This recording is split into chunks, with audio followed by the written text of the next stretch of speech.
All right, let's jump right in with a wild thought experiment. It starts with a really simple question, but the answer? Well, the answer is kind of shocking. What if you just couldn't form habits? Yeah, think about that for a second. What if your brain completely lost its ability to run an autopilot? I mean, what if every single thing you do all day long suddenly required your 100% focused, conscious attention? What would that even look like? Just think about how you got out of bed this morning. You probably just did it, right? Swan your legs over, stood up, maybe stumbled to the bathroom. You didn't think about it at all. It was just automatic. But if we take habits out of the equation, well, that simple, mindless act becomes this monumental challenge. You'd have to literally give yourself instructions. Okay, time to tighten the abs. Swing the left leg. Now the right one. Okay, feet on the floor. Now push up with the legs. I mean, can you imagine doing that every single morning? So, yeah, welcome to this world. A world where that invisible foundation we all rely on has just disappeared. But before we really dive into the chaos, let's get on the same page about what we're even talking about. What exactly is a habit? Right, so when we say habit, a lot of us immediately think of something bad, like biting your nails. But that's not the whole picture. A habit is really any action or thought that your brain has automated. It's something you do without thinking. And why does your brain do this? It's all about efficiency. It's trying to save precious mental energy for the important stuff. Okay, so with that definition in mind, let's go back to that morning from hell. The second your feet hit the floor, the real nightmare kicks in. Your simple, normal routine just completely shatters into 1,000 tiny, maddening little choices. Think about tying your shoes. Do you remember learning how to do that as a kid? All that focus, the whole loop, swoop, and pull thing? Okay, now imagine having to go through that same intense concentration every single time you put on shoes for the rest of your life. You'd never get faster. You could never do it while you're, planning your day or talking to someone. Or what about brushing your teeth? Suddenly, you're faced with all these questions. Okay, where do I start? Top left? How long for this part? What's the right angle for the back teeth? It turns a simple 2-minute task into this grueling exercise in pure concentration. It would be absolutely maddening. And making coffee? Forget about it.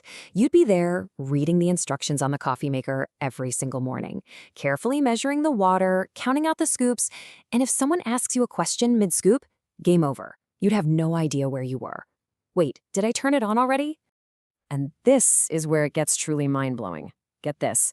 Studies show that something like 43%, that's almost half of everything we do every single day, is pure habit. Almost half of your life is on autopilot. So if you take that away, you've just thrown away half your day just trying to manage the absolute basics. So this is obviously way bigger than just a messed up morning routine. The mental effort just to exist would be crushing. But the real catastrophe, the thing that would bring everything to a grinding halt, is what happens to our skills. Think about any skill you're proud of. Maybe it's driving or speaking another language or playing an instrument. The only reason you're good at it is because countless little actions have become habits. Without those habits, having a conversation would feel like building a sentence from scratch, word by agonizing word. Driving would be like being a terrified 16-year-old on your very first lesson, forever. So here's the real takeaway. Habits are basically the ladder we use to learn anything. Every habit you form is another rung on that ladder, letting you climb higher to more complex skills. If you take away the rungs, well, you're just stuck on the ground. You're constantly relearning how to take the first step. Mastery isn't just difficult, it's literally impossible. Okay, so every single person is mentally paralyzed, stuck in a loop of relearning the basics. Now, what happens when you scale that up to, the entire planet? The whole complex machine of human society just starts to fall apart. And it wouldn't happen all at once. It would be a total domino effect. First, you lose all skilled work. No one can be a competent surgeon or plumber or pilot. Then, our social rules, which are basically just shared habits, they just dissolve. You can't trust anyone because no one's behavior is predictable anymore. And when trust goes, the economy is next. It all relies on that predictability. And from there, any kind of progress just stops dead. I mean, just look at the absolute pillars of our world. Things like language, the global economy, science, all of it is built on a bedrock of shared automatic habits. Language is just a collection of habits for how we form sounds and sentences. Global supply chains only work because millions of people do the same routine thing every day. And science? It can only advance because researchers don't have to relearn basic math every morning. So this whole thought experiment, it's not just some fun sci-fi scenario about society collapsing. It actually pushes us to ask a really deep question about ourselves, about what it even means to be human. This gets to the core of not just what we're able to do, but who we're able to be. We usually talk about habits like they're a bad thing, right? Like a cage we need to break free from. But think about it. In this world with zero habits, would you actually be more free? Or would you be completely trapped, a prisoner of the immediate moment, paralyzed by endless choice and unable to think past your very next move? And that's the big paradox, isn't it?